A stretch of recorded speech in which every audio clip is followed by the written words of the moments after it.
Bonjour, bienvenue dans votre émission Mes nouveaux héros. Aujourd'hui, je vais vous parler d'un personnage historique russe du XVIIIe siècle, Abraham Petrovitch Hannibal, brillant ingénieur, mathématicien et général d'armée. Notre héros est né en Afrique, dans la cité de Logon-Birni, une ville fortifiée construite sur les bords du fleuve Logon. La cité de Logon-Birni se trouve à l'extrême nord du Cameroun actuel, à la frontière du Tchad. Pendant longtemps, on a cru que Hannibal était né en Éthiopie. Les habitants de la cité, les Lagouanais, sont des descendants d'un peuple mythique, les Sao. Il est né dans la famille du prince de Logon, le Miaré. Aujourd'hui, c'est un sultan qui règne sur Logon-Birni. Hannibal est né en 1696, à la fin du XVIIe siècle, mais c'était un homme du XVIIIe siècle. Le XVIIIe siècle commence en 1700 et finit en 1799. Hannibal est mort très vieux, à l'âge de 85 ans, le 20 avril 1781. La cité de Logon-Birni était souvent attaquée par le sultan du Baguirmi, un royaume voisin. En 1703, alors que notre jeune garçon était âgé de 7 ans, il est enlevé à la suite d'un conflit armé et pris en otage. Sa sœur Lagan se jeta désespérément dans le fleuve à la poursuite de ses ravisseurs, et elle périt noyée. Et notre héros fut conduit loin, très loin de chez lui, chez les Ottomans, c'est-à-dire dans la Turquie actuelle. À Constantinople, le jeune garçon est converti à l'islam et reçoit le prénom Ibrahim. En raison de son origine princière, il est mis au service du sultan. Il devient page, c'est-à-dire serviteur au palais. Mais un an plus tard, il est transféré clandestinement à Moscou, à la cour du tsar de toutes les Russies, Pierre Ier le Grand. Le tsar l'adopte, le fait baptiser à la religion grecque-orthodoxe sous le nom d'Abraham Petrovitch Petrov. Désormais, il est connu sous le nom d'Abraham. Il devient page, puis secrétaire du tsar. En quelques années, il devient confident et un des plus proches collaborateurs de l'empereur russe. Le jeune Abraham apprend les langues, le russe, le français, le néerlandais, mais il aime plus que tout les mathématiques. Dès que le tsar s'en aperçoit, il le confie au meilleur professeur. Alors qu'il a 15 ans, le tsar lui offre un livre d'arithmétique. Hannibal a conservé précieusement ce livre dans sa bibliothèque personnelle. Aujourd'hui, 297 ans après, on peut toujours voir ce livre dans sa maison devenue musée. Lorsqu'il a 21 ans, le tsar l'emmène en France, apprendre les mathématiques, les sciences de l'ingénieur et les fortifications de Vauban. Il retourne à Moscou 6 ans plus tard avec un brevet d'ingénieur et le grade de capitaine de l'armée française. En 1725, Abraham écrit un traité de géométrie qui est le premier livre de mathématiques écrit en Russie. Il enseigne les mathématiques dans les écoles techniques de Russie. En 1725, à la mort du tsar, son père adoptif Pierre Ier le Grand, la nouvelle impératrice, sa mère adoptive, la tsarine Catherine Ier, le nomme professeur de mathématiques et de fortification du prince héritier et futur empereur Pierre II. Abraham Petrovitch devient le chef du corps des ingénieurs de l'armée impériale russe. En fait, il est le premier ingénieur militaire russe moderne. Déjà en 1726, il remet à l'impératrice son deuxième livre, un traité sur l'art des fortifications. C'est aussi lui qui traduit en russe les ouvrages techniques étrangers. Il dirige tous les grands travaux dans l'Empire russe. Les canaux, par exemple le canal de Ladoga, qui est le plus grand fleuve d'Europe. Les ports, les forteresses, les places fortes. En fait, tout le système de défense de l'Empire russe est sous sa direction. Il introduit de nouvelles techniques de construction des forteresses. C'est lui qui introduit aussi l'enseignement de l'architecture civile dans les écoles d'ingénieurs. En fait, il devient le Vauban russe. Abraham Petrovitch Hannibal a eu une brillante carrière militaire. En fait, il a appris l'art de la guerre très jeune. Dès l'âge de 8 ans, il a accompagné le tsar, son parrain, pendant toutes les guerres qui ont opposé la Russie au royaume de Suède et à l'Empire ottoman. Il a gravi tous les échelons de l'armée impériale russe. D'abord lieutenant, puis major, colonel, général-major, lieutenant général et enfin général en chef de l'armée impériale russe. À l'âge de 30 ans, Abraham Petrovitch a décidé de changer de nom et de se faire appeler Hannibal. en l'honneur du célèbre général de Carthage.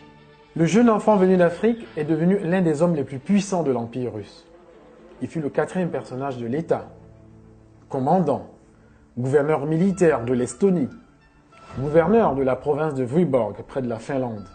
En reconnaissance des nombreux services rendus à sa nouvelle patrie, l'impératrice Élisabeth, sa sœur adoptive, lui a donné des terres avec des centaines de serfs, des paysans. Il est donc devenu un riche propriétaire terrien, un barin, c'est-à-dire un seigneur. Il fut le premier en Russie à construire des hôpitaux et des pharmacies pour les ouvriers sur les chantiers, des écoles pour les fils d'ouvriers. Il fut également le premier à interdire les châtiments corporels qu'on infligeait à l'époque aux paysans. C'était donc un humaniste. Abraham Hannibal s'est marié à Christine Régine de Schöberg, une aristocrate suédoise. Ils eurent 7 enfants, 4 fils et 3 filles. Leur fils aîné, Ivan Hannibal, fut un brillant général et héros de guerre. Ses frères furent aussi des militaires. Quant à ses sœurs, elles reçurent une éducation française et épousèrent des fils de grandes familles russes. La petite fille du général noir de Russie, Nadine Hannibal, qu'on appelait aussi la Belle Créole, est la mère du plus grand poète russe, Alexandre Pouchkine, né en 1799, la dernière année du XVIIIe siècle. Dire que le plus grand poète de Russie, Alexandre Pouchkine, est un descendant d'Africains, c'est quelque chose qui a une force incroyable. Le fait de comprendre qu'un Africain, dans une époque, dans un siècle où on était encore en plein esclavage, où les préjugés contre les Noirs étaient en train d'avoir une assise scientifique, étaient enseignés, en fait, ces préjugés, qu'il y avait des Noirs, des Africains qui avaient pu surmonter toutes ces barrières-là. Les recherches de Dieudonné Niamonkou sont hautement symboliques. Parce que mon travail d'historien tend à montrer que l'histoire n'est pas linéaire du tout. On pense que nous vivons aujourd'hui au XXIe siècle, donc nous sommes en fait héritiers d'une tradition humaniste qui fait que nous sommes la partie la plus évoluée de l'humanité depuis des siècles, des millénaires. C'est pas vrai. L'opinion qu'on se fait sur la place des Noirs dans les sociétés européennes est fausse. C'est-à-dire que les Noirs, par exemple, dans les sociétés européennes, ont occupé des postes plus importants il y a des siècles et même des millénaires, puisqu'il y a 2000 ans, des Africains ont été empereurs à Rome, ont été papes au Vatican. En faisant ce travail, effectivement, on arrive à comprendre finalement que oui, il y a eu des apports africains aux sociétés européennes. Tel Cheikh Anta Diop, le travail de Dieudonné Niamonkou est fondateur. Il permet de ne pas oublier l'apport du continent à la culture et à la civilisation mondiale. Alexandre Pouchkine, le père de la littérature moderne russe, avait un aïeul camerounais. C'est l'immense découverte qu'a faite l'historien béninois Dieudonné Niamonkou. Aude Van den Broek est allé à sa rencontre. Historien de formation, Dieudonné Niamonkou est un vrai touche-à-tout. Tour à tour écrivain, traducteur littéraire et conférencier, ce Béninois est un véritable passionné d'histoire. L'année dernière, son travail a été récompensé par une bonne surprise. J'ai été amené, dans le cadre de mes recherches, à faire une découverte, à identifier effectivement le lieu de naissance d'un personnage important dans l'histoire de la Russie. Il s'agit de l'arrière-grand-père du poète russe Alexandre Pouchkine, et que cela m'a valu effectivement des prix en Russie, et qu'il y a l'année dernière, le sultan du Logone, cette région à l'extrême nord du Cameroun, où est né en 1696 l'arrière-grand-père du poète russe Pouchkine, qui s'appelait Abraham Hannibal. Le sultan de cette région m'a fait venir dans le cadre du festival Sao Kotoko et m'a honoré du titre de Alcali de Sa Majesté le Sultan. Donc je suis le conseiller juridique du sultan de Logone-Birni. Un véritable honneur pour ce spécialiste de la diaspora africaine en Europe. En 2009, un an après la création de sa maison d'édition, Dagan, 2 de ses auteurs remportent le prix littéraire Fedkan.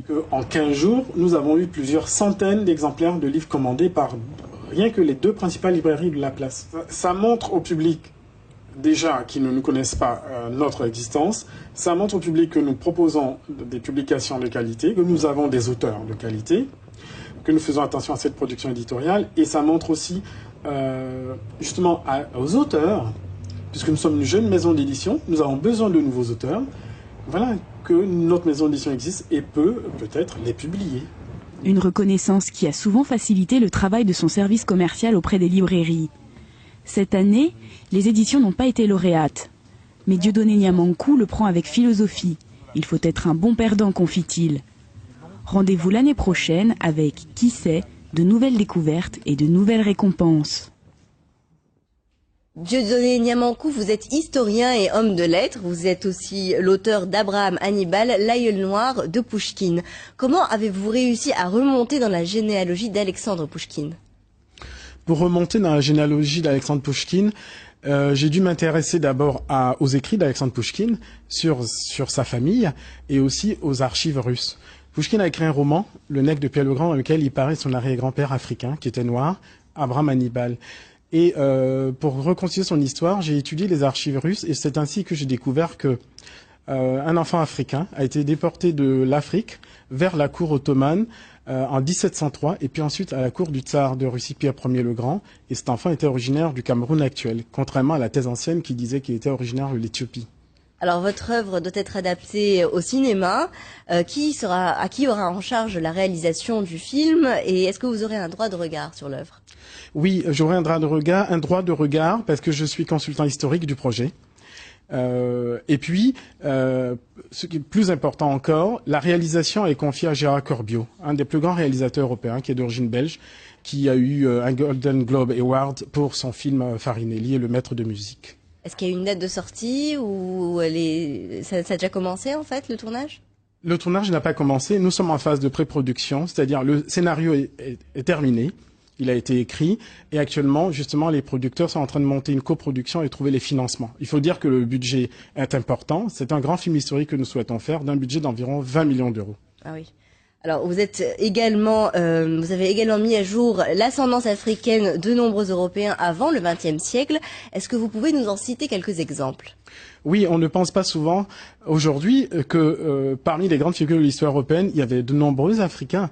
On peut citer par exemple Saint Augustin, un des plus grands théologiens de l'Église chrétienne. On peut citer une dynastie africaine qui a été empereur à Rome, Septime Sévère, son fils Caracalla, qui sont originaires d'Afrique. On peut citer également, dans l'histoire de l'Allemagne du XVIIIe siècle, un grand philosophe africain originaire du Ghana actuel, Anton Amo, qui a été professeur de philosophie à l'université de Halle en Saxe. Alors, vous êtes également éditeur puisque vous avez fondé les éditions Dagan. Qu'est-ce qui vous a encouragé à investir dans ce secteur? Plusieurs facteurs.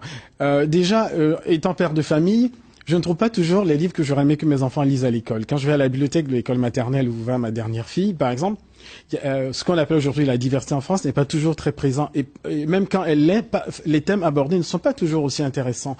Et puis, autre chose, j'estime qu'effectivement, l'offre éditoriale sur l'Afrique et les Antilles, en France, n'est pas encore suffisante. Donc, il y a de la place encore pour des éditeurs. Et donc, les éditions Dagan ont cette vocation de montrer autrement l'Afrique de façon positive. C'est ce que vous faites, vous, à travers les médias. Nous, à travers nos collections, nous essayons de montrer justement la créativité qu'ont les Africains en matière de tous les genres. Nous avons une collection de polars, nous avons une collection de romans historiques, nous avons une collection jeunesse où nous publions des albums illustrés. Nous publions également de la bande dessinée. D'ailleurs, nous travaillons actuellement sur une bande dessinée très originale qui nous vient du Gabon, inspirée de Mvet avec des super-héros africains issus de la mythologie africaine. Dieudonné Niamankou, vous êtes historien et fondateur des éditions Dagan. Merci d'avoir accepté de répondre à nos questions. Je vous remercie pour votre invitation.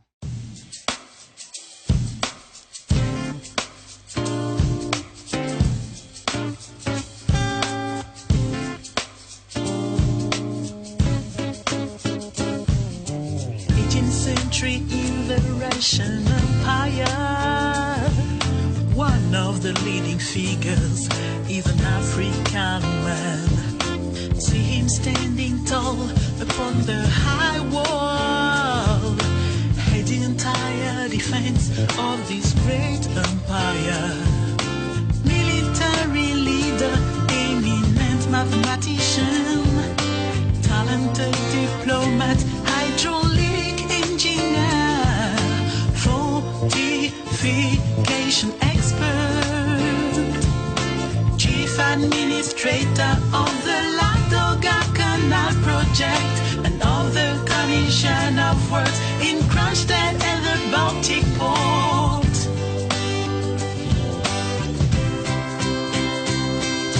Bila Azala, Bila Dandige, Bila Dimadige, Mazlina,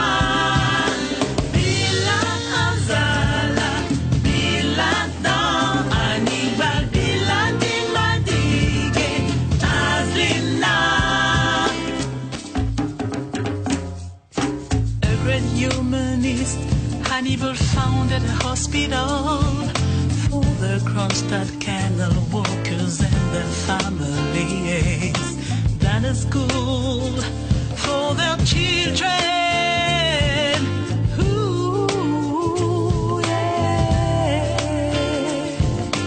Prohibited corporal punishment and abusive exploitation that prevailed in serfdom. Abraham Hannibal Murray, a descendant of Swedish nobility, who gave him 11 children. One of them was to be the grandfather of the great Russian poet Alexander Pushkin.